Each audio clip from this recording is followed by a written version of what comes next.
Hey y'all, I figured it'd be a good time for a little bit of an update. I haven't really been feeling my best. Um Came off a 36-hour shift, so probably wasn't the best time. But anyway, worked 36 hours. Woke up yesterday, felt like crap. So I've just been kind of taking it easy over these past 2 days, and it's been really needed. My life has been very much so high pace, high throttle for a very long time. And I'm just really trying to slow down. So, me not feeling the best is actually really awesome for me right now to really focus on just filling my cup again, catching up on things that I need to catch up on, like, how do you feel?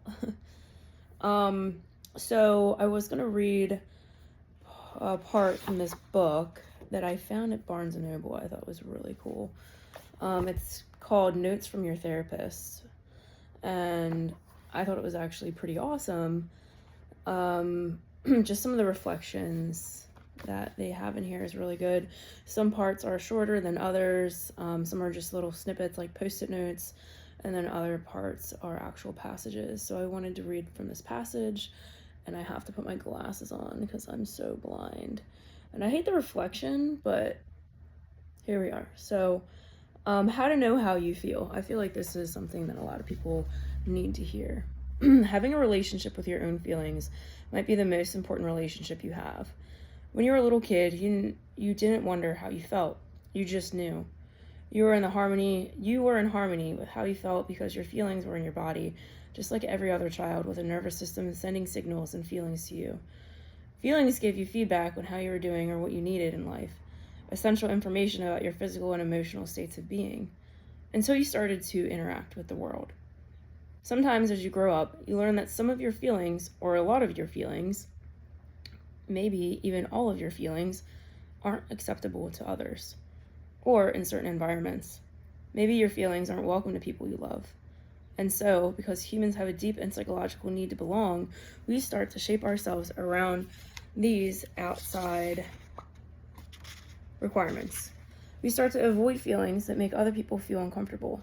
We lose our childhood ability to tune in easily to how we feel, to process those feelings and move on. When we shut down certain feelings, it's easy to lose our natural relationship with them, but having feelings is an essential part of being human. They are the essence of who we are as a person, and without them, it's hard to know important things about yourself, like who you are, what kind of relationships you want, what you want to do for work or purpose, and what gives your life meaning. All of these things require access to your feelings. And if feelings get a bad rep, it's because people often don't know what to do with them.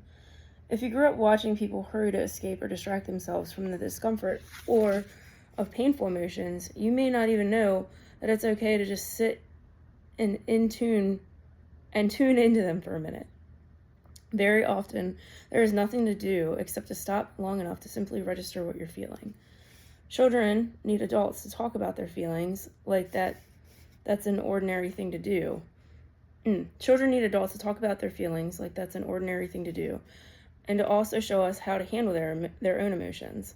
When we don't get healthy role models on what to do with anger, sadness, hopelessness, loneliness, we turn into adults who don't know how to engage with those feelings either. When those feelings rise up, because they can't really be contained forever, they come out in ways that hurt or confuse us, or even other people. It's easy to start categorizing some feelings as quote-unquote good, or some feelings as bad. But all our feelings are important and serve a purpose no matter how uncomfortable. Even anger, sadness, grief, they all help us grow and process our lives. We need feelings as a compass to guide us. Not knowing how you feel makes you feel stuck in life. You don't know what you're doing or why. Everything is such a mystery. Other people are mysterious. You're a mystery to yourself. Getting back to that childhood orientation of knowing how you feel is just a matter of practice. We're all built to tune into how we feel, even if you don't remember how. All your feelings are still there waiting. As you develop the skills of tuning in and getting that feedback from inside out, the more uncomfortable you become with feeling and with other people's feelings. Continuing to grow your emotional skill set is part of being human. As you work on this, you increase your emotional intelligence. Here are some qualities of people with strong emotional intelligence. So these are 10 qualities of people with strong emotional intelligence. 1, they're not perfectionists. 2, they're self-aware. 3, they're empathetic. 4, they have a wide emotional vocabulary, being able to describe how they're feeling. They have a sense of humor about themselves and can laugh it off. They're curious about other people and not judgmental. They take downtime. They set boundaries. They're gracious and assertive. And they're good judges of character, can read people well and tune in to motivations. So I feel like that was super important. Oh, there's more. There's 15. They practice patience and calm and take time to process emotional reactions. They have fun. They are hard to offend. They squash negative self-talk and they embrace change. Feelings are just your body talking to you. So I feel like that was super important to hear. A lot of times we don't talk about feelings or take time to sit there and process how we're feeling. And I'm going to be honest, I'm not the best at taking the time to sit there and be like, Kim, how are you feeling? But that's the important thing about therapy, journaling, reflecting, because you can't just keep going through life on autopilot. And that's what a lot of Americans, that's a lot of times of what we do. We just keep going, and then suddenly we hit this wall. Suddenly something happens, a health scare, some kind of collapse happens in our life. Some kind of internal stressed, chaotic thing happens, right? Because that's what life does. It throws us these curveballs that we can't predict, but it all happens for a reason. And we have to slow down and ask ourselves, why is this happening? What is this teaching me? How can I learn from this experience? What is this trying to teach me? What is this trying to say to me?